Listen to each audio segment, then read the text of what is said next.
ustedes le dan también por allí para sentar, listo. Y voy a empezar a compartir pantalla. Olguita, buenos días. Bien hermosa. Qué bueno saludarte, mi Olguita, y verte también. Qué bendición. Te les voy a colocar por aquí compartir pantalla para que empecemos a ver. Que el Señor nos lo permita, muchachas. Listo. Bueno, Señor, gracias. Y hoy vamos a ver el último tema, cierto, hoy terminamos con el material, si el tiempo no lo deja, el último material de peldaños de salvación. Y realmente estoy muy agradecida con el Señor y por ustedes que fueron las que escogieron el tema, porque ha sido maravilloso lo que hemos aprendido durante todo este recorrido. Peldaños de salvación nos ha enseñado mucho, muchachas. Hemos visto la vida de 4 mujeres en la genealogía de nuestro Señor Jesucristo y creo que cada vida nos ha enseñado y sabemos que esos nombres no están allí en vano, que no fueron inscritos allí porque sí, sino que en el Señor todo tiene como ese propósito y ver la vida de estas mujeres realmente me impactó y cambió muchos aspectos también de mi corazón y creo que aprendí muchísimo y espero que tú también hayas aprendido mucho.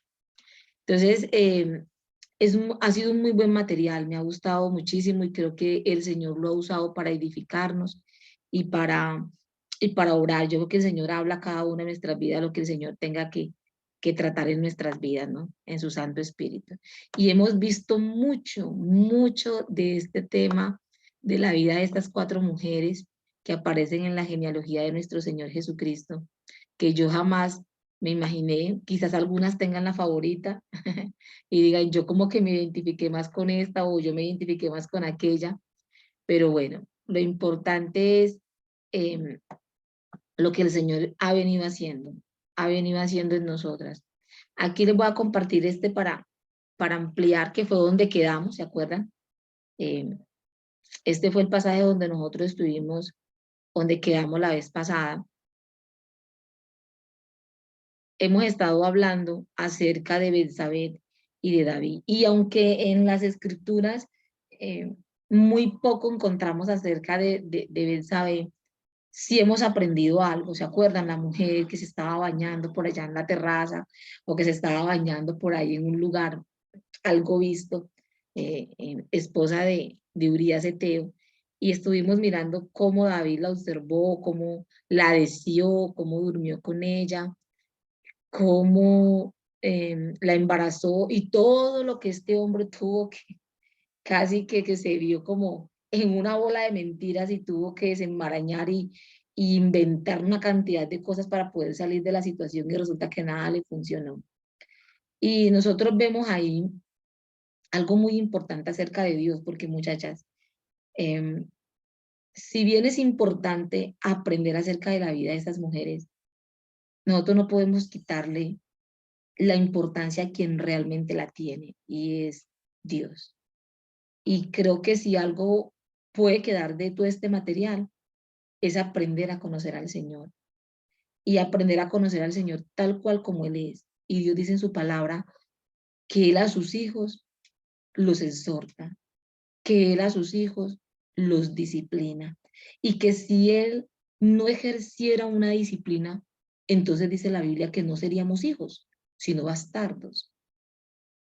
Y aunque suena esa palabra, uno dice, uy, qué palabra tan desagradable, nosotros no podemos quitar de las escrituras lo que realmente dice. Y la Biblia lo dice así, dice bastardo, o sea, no es hijo legítimo. Y, y creo que eso nos lleva a evaluarnos si yo soy realmente una hija de Dios o no. Porque si usted como madre no deja a su hijo sin disciplina, porque usted lo ama, y cuando usted no disciplina a su hijo, eso significa que usted no lo ama. Entonces, podríamos también evaluarnos ahí y decir, ¿soy yo una hija de Dios? ¿Disciplina Dios mi vida? Y sabe algo que me di cuenta y es que nosotras muchas veces nos da como tanto pavor la disciplina. Le tenemos como cierto rechazo a la disciplina y es, qué miedo, yo no quiero ser disciplinada. Pero yo creo que en todo este material que hemos visto y que estuvimos viendo en Hebreos capítulo 12 acerca de la disciplina, aprendimos que en ella somos ejercitados todos. Eso significa, todos los hijos de Dios necesitan ser disciplinados. Y creo que deberíamos de aprender a quitarle un poco el temor a ello. Y más bien decirle, Señor, si tú en tu sabiduría consideras necesario para mi bien, porque tú me amas, porque tú eres mi Señor, porque tú eres mi Dios, y tú consideras, Señor, que yo debo ser disciplinado, Padre, hazlo. Porque yo creo que más que ver un castigo, vemos amor de Dios. Y necesitamos ser corregidas, necesitamos ser exhortadas, necesitamos que el Señor trate nuestras vidas, necesitamos que el Señor nos moldee. Sí necesitamos de la disciplina del Señor. Qué bueno que podamos ver. Y aunque dice la palabra de Dios que cuando inicia la disciplina no parece ser de muy buen gusto, ¿cierto? No parece ser como muy bonito uno sentirse disciplinado, pero dice que con el tiempo trae frutos para la persona. Entonces, cuán importante es que Dios nos discipline. Y ahí muestra ese amor Dios hacia ti y hacia mí, tratándonos como a hijas. Que no olvidemos eso, muchachas. Que no olvidemos esto. En esta mañana vamos a seguir viendo, vamos a estar allí. Váyanse estamos viendo en Samuel, ¿se acuerdan? Váyanse a segunda de Samuel, donde hemos estado como trabajando. Capítulo 12.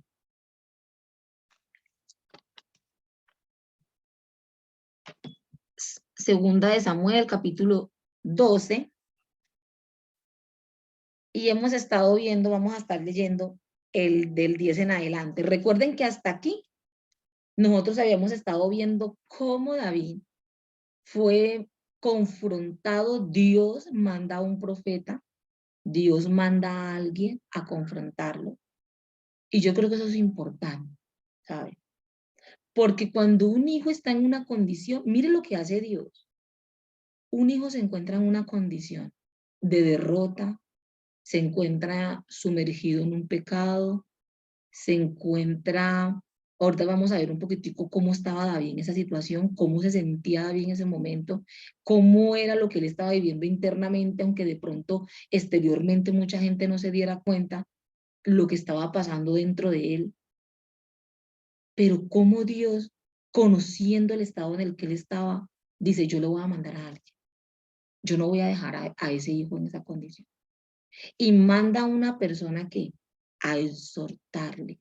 Por eso es tan importante la exhortación en la congregación, porque muchas veces nosotros creemos que la exhortación no es importante.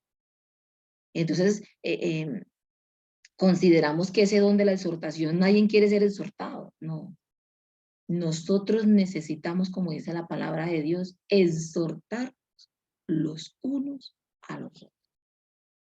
Los unos a los otros.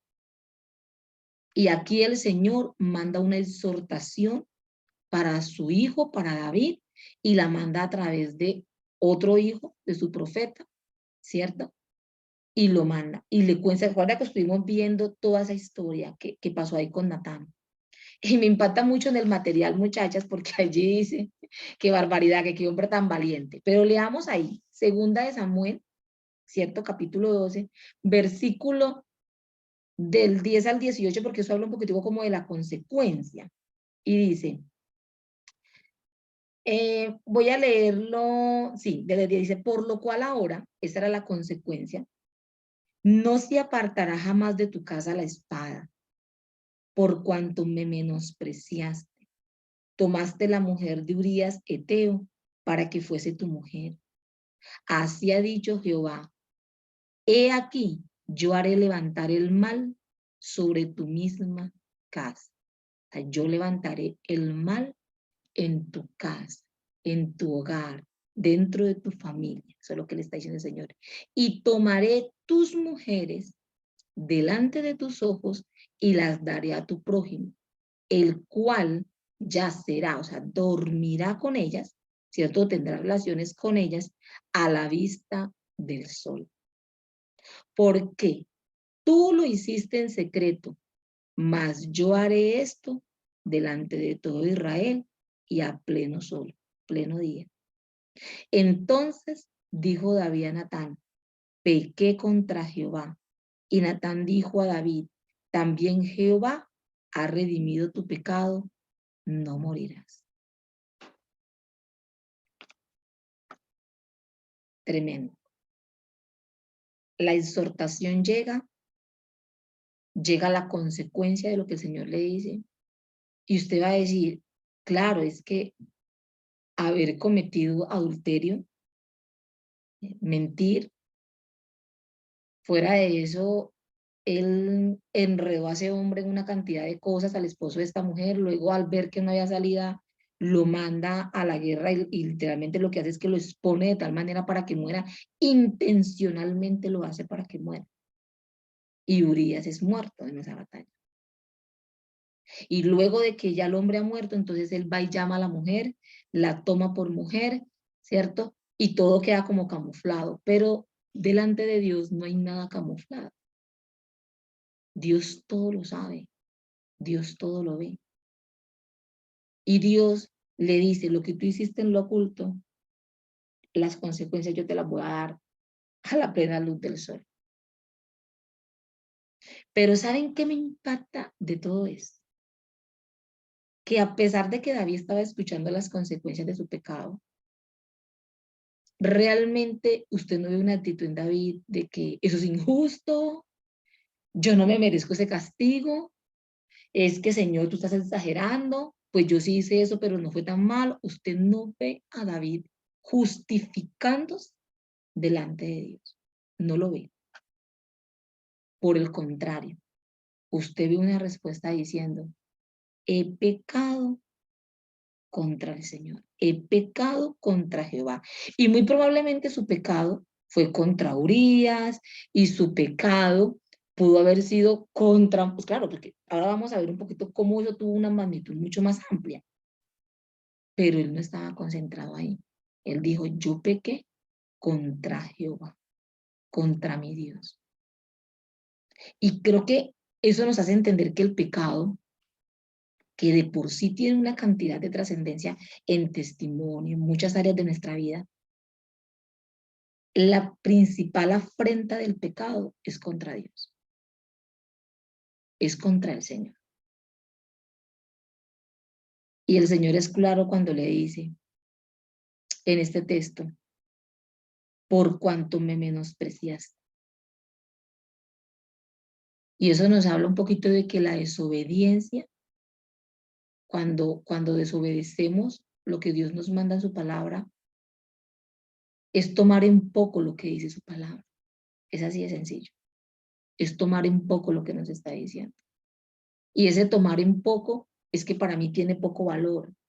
Por eso usted encuentra en la escritura esa palabra, me menospreciaste, me diste poco valor, me tuviste en poco, dicen algunas otras versiones. Y es porque muchas veces eso pasa. Cuando pecamos contra Dios, a veces estamos tomando en poco y tomando con desprecio su palabra, su palabra. Dios lo ve así. Y quiero que ustedes vean eso. Y el versículo 14, muchachos, a mí, de verdad, para que veamos otra trascendencia de ese pecado. Dice, más por cuanto con este asunto hiciste blasfemar a los enemigos, dice, de Jehová, el hijo que te ha nacido ciertamente morirá. Miren la trascendencia. Todo eso, él lo hizo de noche, todo eso fue oculto, todo eso. Pero eso, por más que hubiese sido oculto, todo eso tuvo trascendencias, ¿no? Eso se disimuló, pero eso no se pudo tapar.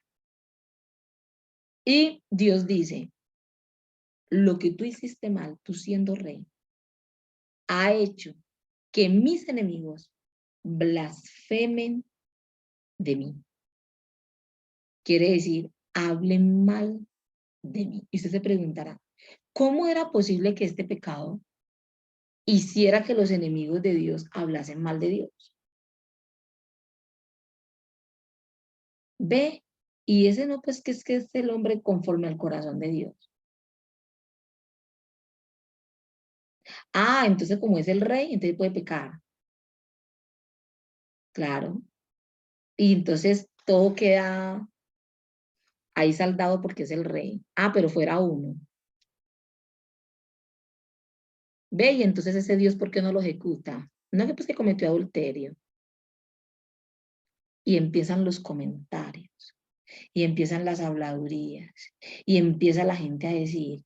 Entonces, empiezan a hablar mal de Dios por causa del mal testimonio de David. ¿Usted se ha preguntado o nos hemos preguntado qué tanta trascendencia tiene el testimonio que damos? Y que más allá de que hablen mal de ti y de mí, a veces nuestro pecado llega a ser que hablen mal de Dios.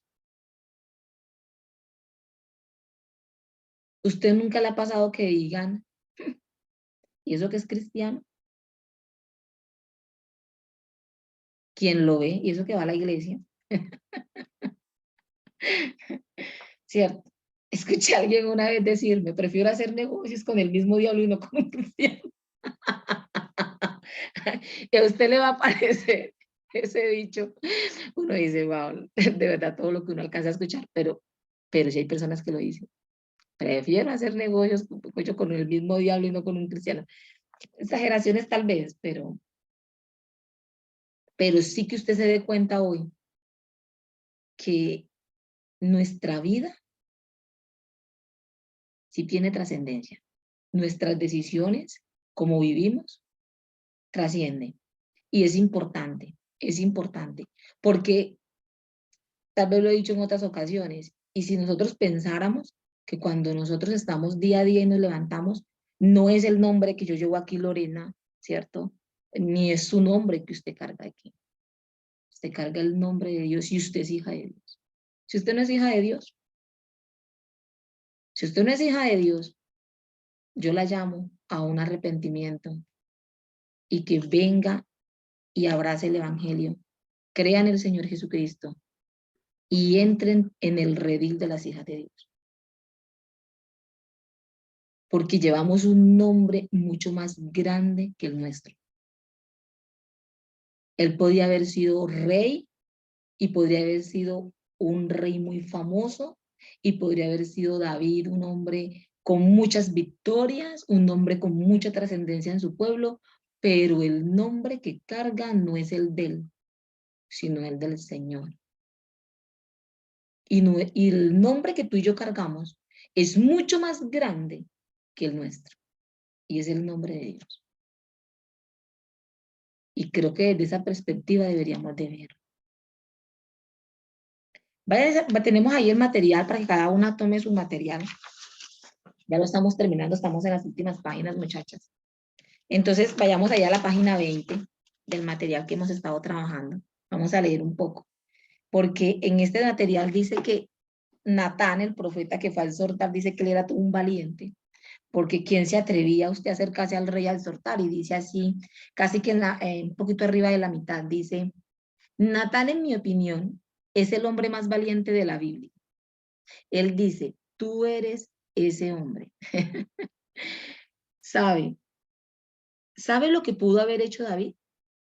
Pudo haber sido piadoso cuando fue exhortado, ¿cierto? Yo, haber dicho, yo soy ese hombre. Vaya, yo nunca haría algo así. Saca a este hombre Natán y ejecútalo. Pudo haberlo hecho y tenía el poder para hacerlo siendo reino. Y eso, dice, y eso lo habría terminado, pero no para David. Él es el hombre de Dios. Ha estado sufriendo bajo la carga del pecado no confesado. No sé si usted algún día ha experimentado eso. Voy a ponerlo así. Un hijo de Dios que ha pecado y no lo ha confesado, vive bajo esa carga. Vive bajo la carga de un pecado que cometió y que todavía no ha llevado a confesión. Una persona que no es hija de Dios lleva esa carga completa, ¿entiende? Completa. Es lo mismo usted siendo hijo de Dios, llevar una carga de alguna situación, de un pecado que cometió en el camino y sea una carga que usted tenga que llevar al Señor. Pero la que no es hija de Dios lleva la carga completa. Ninguno de sus pecados han sido redimidos ni perdonados. La carga la lleva completa. Y quiero que notes eso, porque solo en Cristo hay perdón de pecados. Solo en Cristo.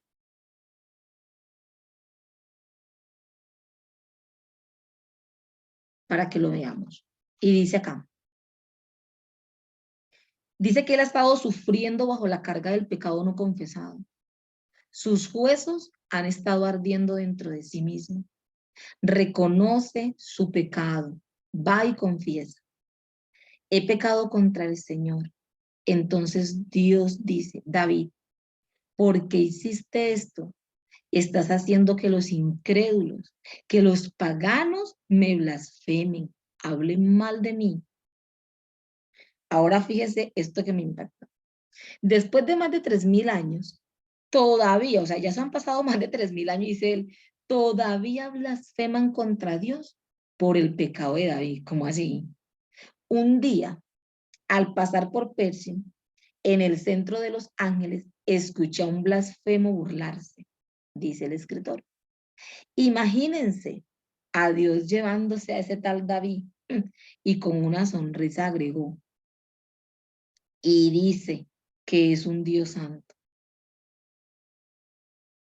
Una noche ese mismo blasfemo se sentó en mi congregación y después del servicio se acercó a mí con la misma tontería, burlándose. ¿Por qué Dios tomaría a un hombre como David? Se preguntaba el hombre, con todo eso que ese hombre hacía. ¿Cómo era? ¿Cómo es que Dios va a tomar a un hombre como él? Y le dije, será mejor que le agradezca a Dios que tomara a un hombre como David, porque si tomara a David, él podría tomarle a usted y a mí. Doy gracias a Dios que no se rindió con David. Este hombre anhelaba volverse al Señor y tener comunión con él. Leer sus salmos me convence de que nadie amaba a Dios más que David. Y el Señor no lo arrojó, sino que lo recibió. Pero Dios lo llevó a la leñera y nunca le quitó el látigo de la espalda. Llegó la tragedia a la vida de David a través de su familia. Y Dios perdonó. Entonces usted ahora me va a decir, pero si lo perdonó, ¿por qué sufrió? Porque a veces no entendemos la diferencia. El pecado fue perdonado, pero hay unas consecuencias. Hay unas consecuencias. Voy a poner un ejemplo. ¿El divorcio es un pecado? Claro, es pecado delante de Dios. Dios dice que aborrece el divorcio. Si la persona se llega a divorciar, supongamos, o usted se divorció y usted le pide perdón a Dios, ¿es el divorcio un pecado imperdonable? No, no es un pecado imperdonable. Dios puede perdonar el divorcio. Pero usted va a tener que vivir, ¿qué? Las consecuencias del divorcio. Porque todas las decisiones que tomamos tienen una consecuencia. Todas. Y si bien su pecado fue perdonado y fue redimido y Dios lo perdonó, todo esto que él hizo, Dios le dije, pero esto, David, va a tener consecuencias. Y yo perdono tu pecado, pero vive las consecuencias. Entonces a veces, muchachas, pensamos que el perdón de Dios es, me perdona, pero también me quita las consecuencias, ¿no? Y entonces, no, no. Y esto nos enseña a conocer a Dios. Y usted va a decir, ay, pero entonces eso fue como un medio perdón. No, no, no fue un medio perdón, fue un perdón completo. Pero Dios sabe por qué permite que tú y yo vivamos consecuencias. Él es un Dios soberano sobre nuestras vidas. O sea, si Él es soberano, entonces Él es ¿qué? Nuestro Señor. Entonces veamos un poquitico cómo se sentía David en ese proceso. O sea, cómo era la condición de David bajo un pecado no confesado. Entonces, para ellos vamos a leer dos textos muy rápidamente. Váyase a Salmos. Salmos 32 nos habla un poquito, es un salmo de David. Salmo capítulo 32. Tome ahí su Biblia. Ahí les mandé por ahí la figurita en el grupo diciéndoles tengan su material y tengan su Biblia en la mano porque lo van a necesitar. Salmo 32 dice, la dicha del perdón. Es el título de este salmo, ¿cierto? Y quiero que vayamos al versículo 3 hasta el 5. Y miren cómo se siente una persona que es hija de Dios, vuelvo y reitero, que tiene al Espíritu Santo morando en él, pero que está bajo un pecado no confesado. Dice, mientras callé, se envejecieron mis huesos. O sea, mientras guardé silencio, se envejecieron mis huesos. En mi gemir todo el día, porque de día y de noche se agravó sobre mí tu mano. Se volvió mi verdor en sequedades de verano. Y luego, qué diferencia, ¿cierto? Cuando él mira ese consejo en el 5, dice, mi pecado te declaré y no encubrí mi iniquidad. Y dije, confesaré mis transgresiones a Jehová. ¿Y qué pasó?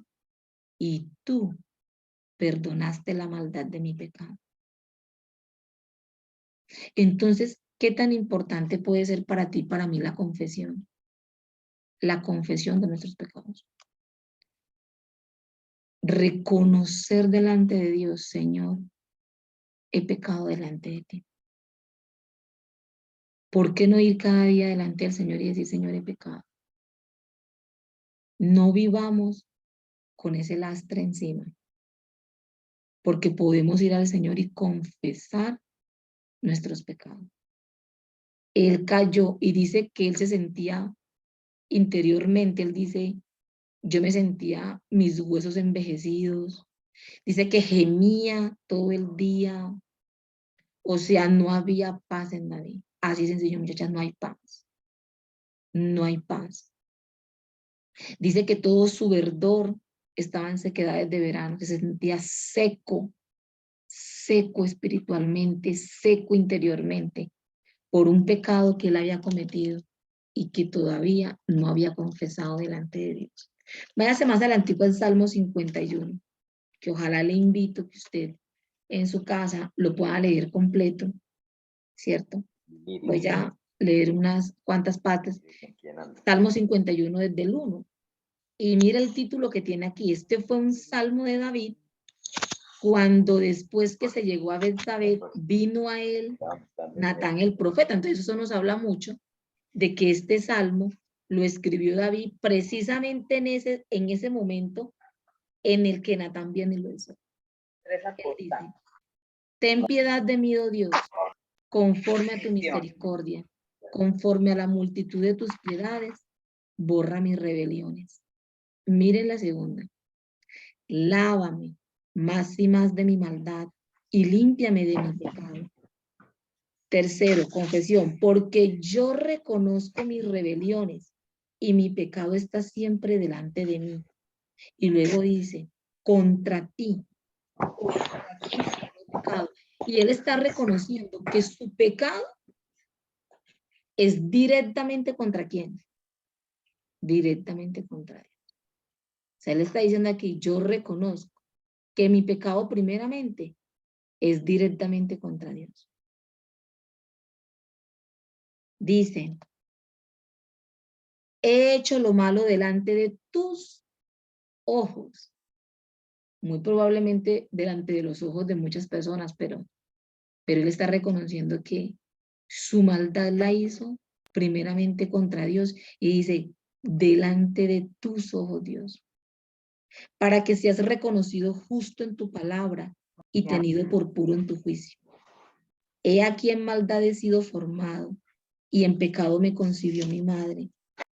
He aquí que tú amas la verdad en lo íntimo y en lo secreto me has hecho comprender sabiduría. ¿Qué ama el Señor? Que hablemos verdad, ¿cierto que sí? ¿Qué es lo que ama el Señor? Que hablemos verdad en lo íntimo. Hablemos verdad en lo íntimo. Purifícame con hisopo y seré limpio. Lávame y seré más blanco que la nieve. Hazme oír gozo y alegría, y se recrearán los huesos que has abatido. 9. Esconde tu rostro de dice, esconde tu rostro de mis pecados y borra todas mis rebeliones. Qué bendición. Versículo 10. Crea en mí, oh Dios, un corazón limpio y renueva un espíritu recto dentro de mí. Hay alguien con el micrófono abierto, creo, por fin para que lo verifique. Dice, y renueva un espíritu recto dentro de mí. No me eches de delante de ti y no quites de mí tu Santo Espíritu.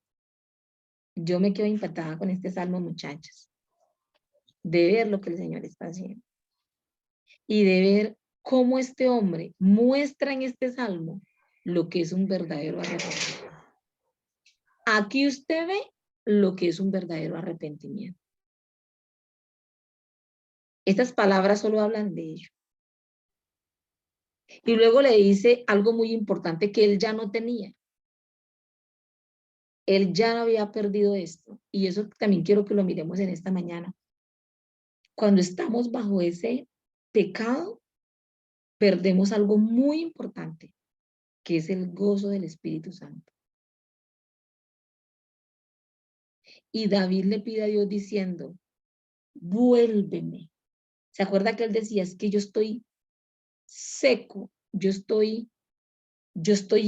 afligido internamente, yo estoy mal internamente por este pecado? Por favor, Señor, perdona mi pecado y vuélveme el gozo de tu salvación. Y el espíritu noble me sustenta. Vuélveme el gozo, aquello que David había perdido.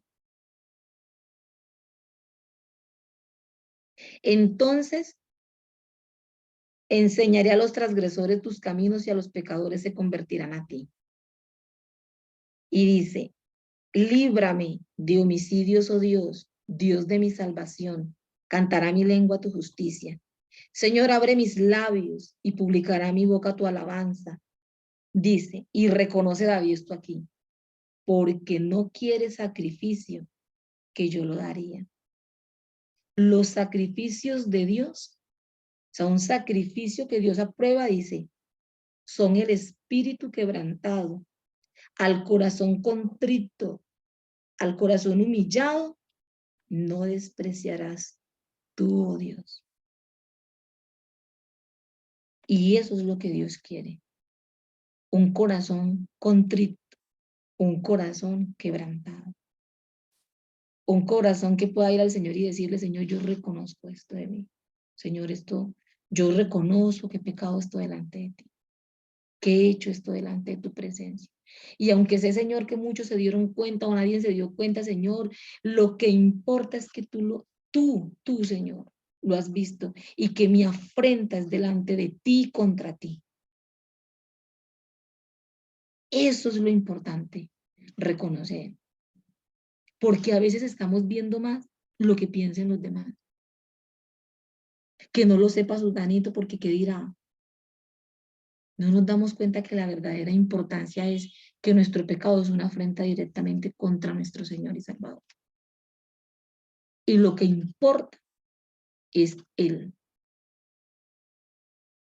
Que eso, muchachas, no lo podamos llevar. Quiero que sigamos aquí. Y voy a entrar un poquito a hablar de las consecuencias, ¿no? de las consecuencias que tuvo. Y wow, fue impresionante. La consecuencia que hemos estado allí en Segunda de Samuel, donde hemos estado trabajando, Segunda de Samuel, le dice el Señor, no se apartará jamás de tu casa la espada.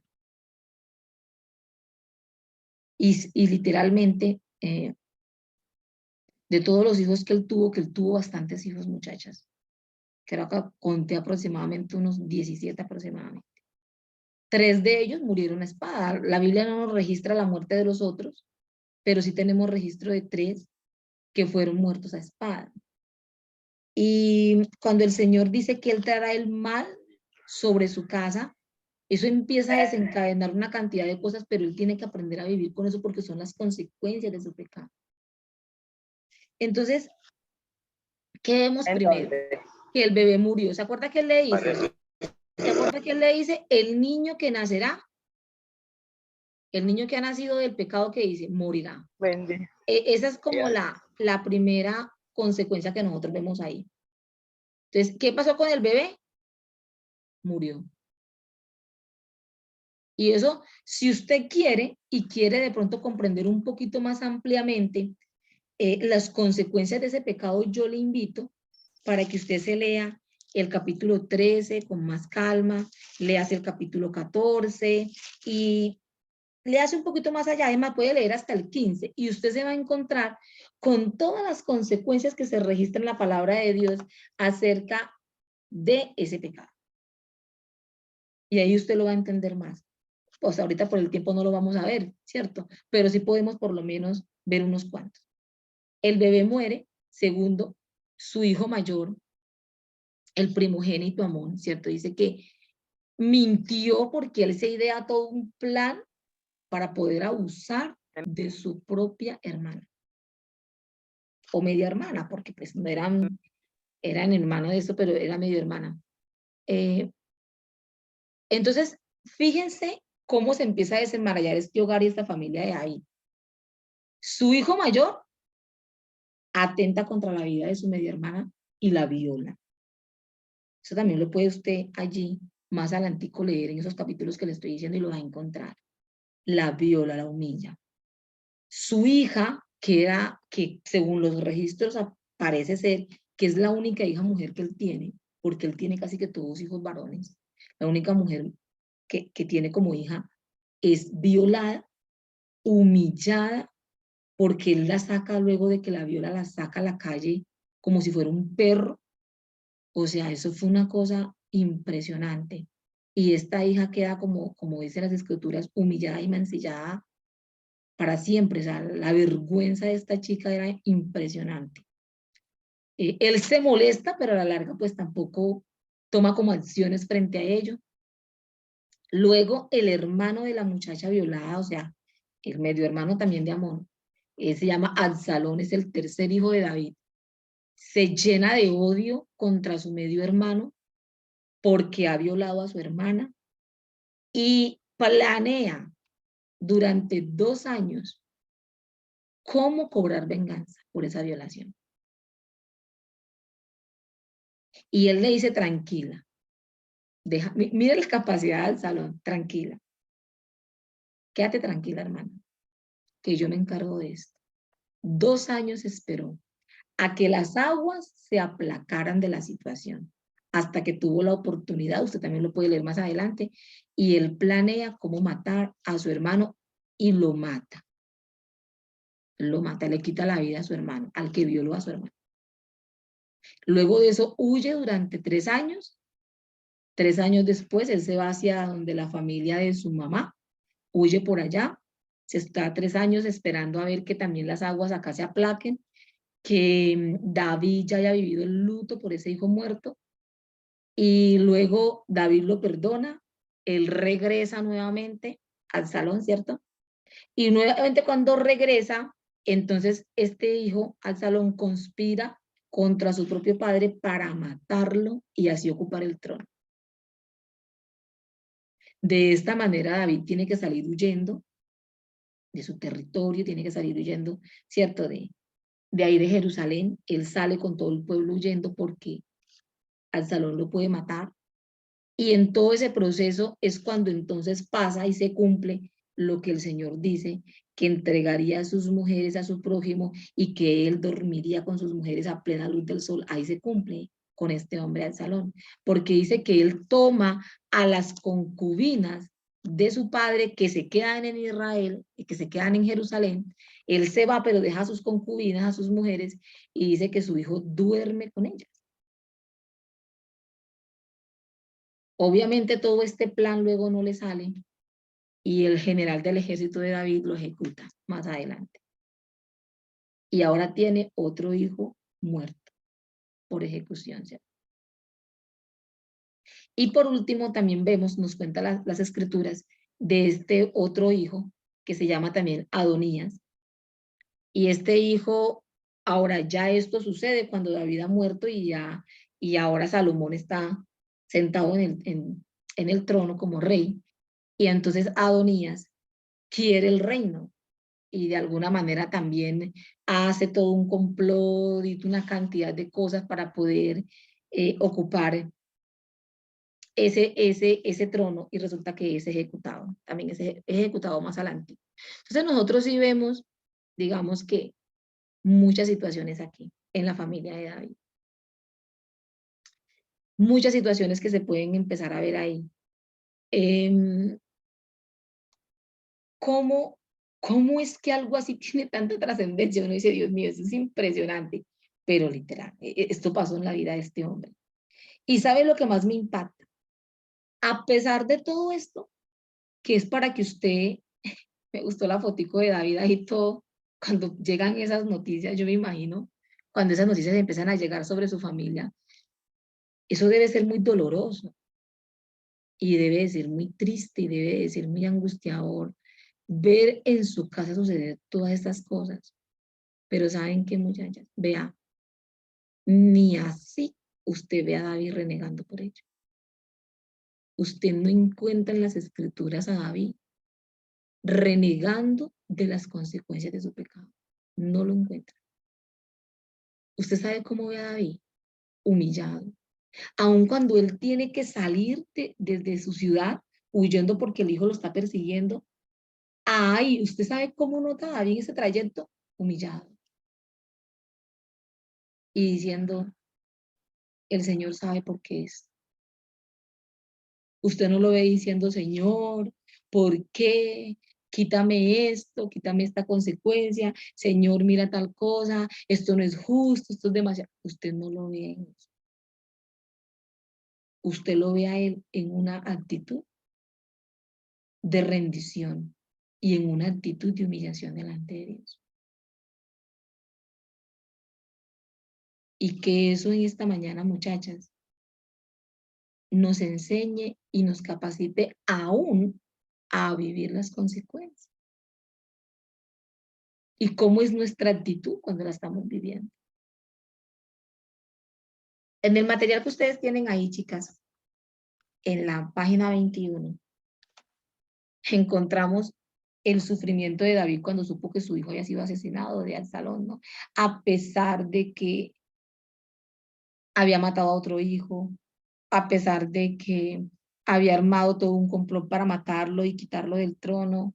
Este hijo durmió con sus concubinas, este hijo hizo de todo, pero es increíble que la escritura muestra cómo amaba David a ese hijo, a pesar de todo lo que ese muchacho hizo. David amaba a ese hijo, a tal punto que cuando van por él, David le dice, por favor, tengan misericordia con mi hijo Absalón. Muestren con él misericordia, por amor de mí.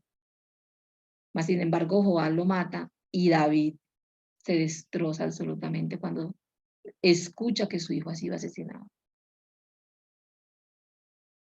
Y yo imagino que eso debe ser un dolor impresionante, perder un hijo. Creo que eso solo lo sabe la persona que de pronto ha pasado por allí. Y uno podría decir, Señor, ¿no te parece que como que ya fue suficiente? Aún el escritor en la página 21 lo dice, en ese momento tengo ganas de decirle a Dios, Señor, lo has azotado lo suficiente. ¿No creen ustedes que también David pudo haber dicho, Señor, es suficiente? Pero David nunca dijo eso. Y el Señor tampoco le quitó el látigo de la espalda. Ay, se me fue. Luego mire lo que nos Ay, dice muchas acá. gracias. Luego mire lo que Gracias. nos dice acá. Dice, finalmente, como un anciano sentado en el trono, David miró hacia atrás en su vida y dijo, las últimas palabras de este hombre, ¿cuáles fueron? El Señor es mi pastor, nada me faltará. Doy gracias a Dios que no arrojó a David por la borda. Usted puede llamarlo la perseverancia de los santos, la seguridad del creyente, pero yo digo que es la seguridad de la salvación. Doy gracias a Dios porque cuando el Señor Jesús nos salva, no nos salva solo por unos pocos días, dice, sino por el tiempo y la eternidad, ¿no? Que yo digo que eso es lo más, como lo más bonito, el tiempo y la eternidad. Y debido a que somos sus hijos, no nos deja vivir en pecado. Usted no encontrará a David cometiendo ese pecado una y otra vez. Y me parece algo muy importante. Usted no lo va a ver a él como en la práctica de ese mismo pecado, no. ¿Sabe por qué? Dice el texto. Porque pertenece a Dios. Le confesó su pecado y el Señor le devolvió una dulce comunión consigo mismo. Entonces, muchachas, qué bendición, ¿cierto? Lo que nosotros podemos ver aquí, en este. Qué bendición. Que el Señor nos ayude en todo lo que nosotros podemos aquí aprender y lo que podemos hacer. Porque yo digo que el Señor es grande y maravilloso en todo lo que podemos hacer. Deme un momentico, muchachas, qué pena que se me olvidó conectar aquí la luz y ya se me está agotando la batería. Perdón.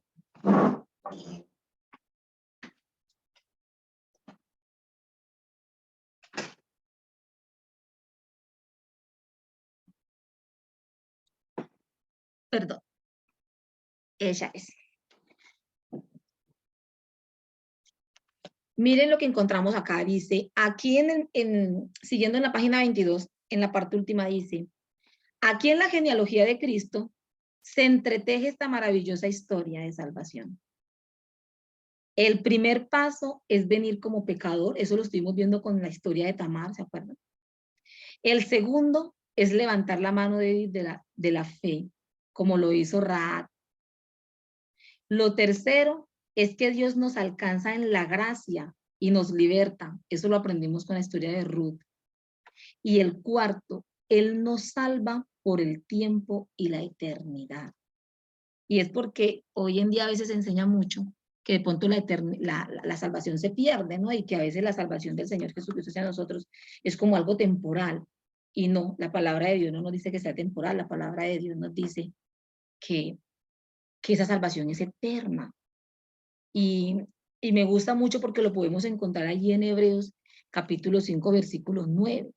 Y dice que, y consumada su perfección llegó a ser el autor de la salvación que eterna.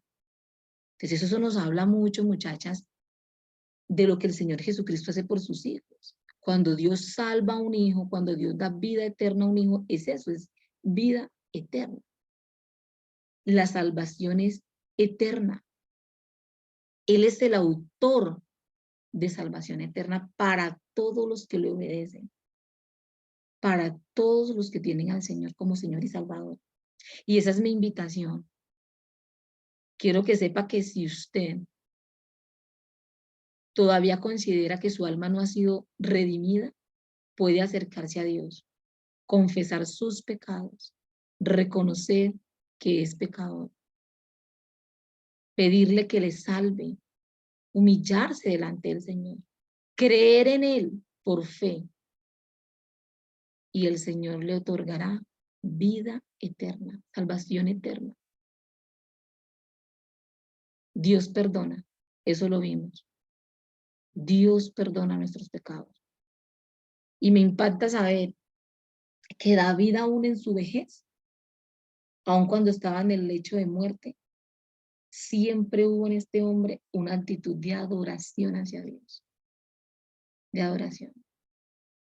Y hasta luego vemos una cierta actitud en Betsabé muy diferente a la que la Biblia nos muestra acerca de ella a los inicios. Luego usted va a encontrar en el proceso, si usted sigue leyendo allí, una actitud diferente en ella. Aún un respeto profundo que su hijo Salomón tenía por ella. Cómo la trataba ese hijo, ¿no? De pronto cómo fue también ese cambio de ella, que también de alguna manera pagó consecuencias por su pecado. Recuerden que ya el bebé que tuvo murió.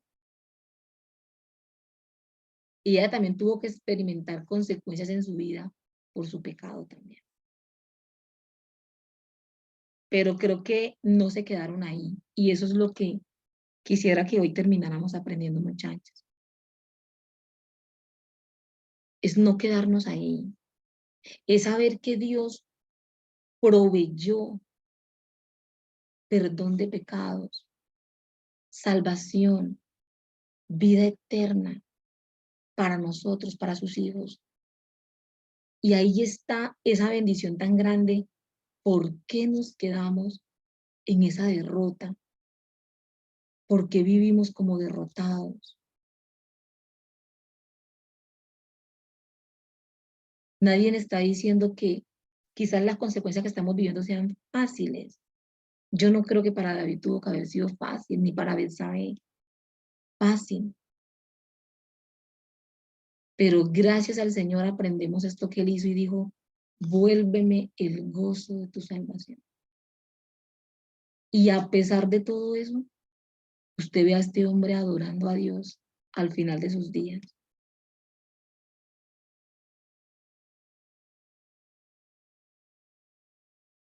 Que el Señor nos ayude a ti y a mí a terminar la carrera. Y que cuando hayamos terminado la carrera y estemos para partir de aquí, podamos tener todavía ese corazón de rendición y ese corazón de adoración a Dios, aún en nuestros últimos momentos.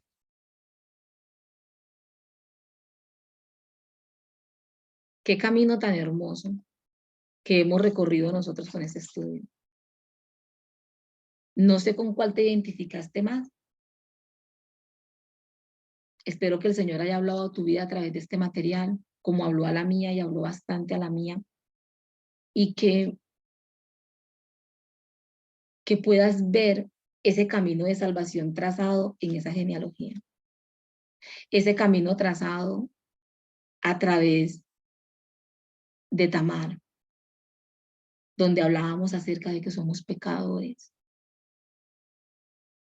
Y cuando hablábamos acerca de Rahab, la fe de creer en el Señor, en lo que el Señor dice en su palabra.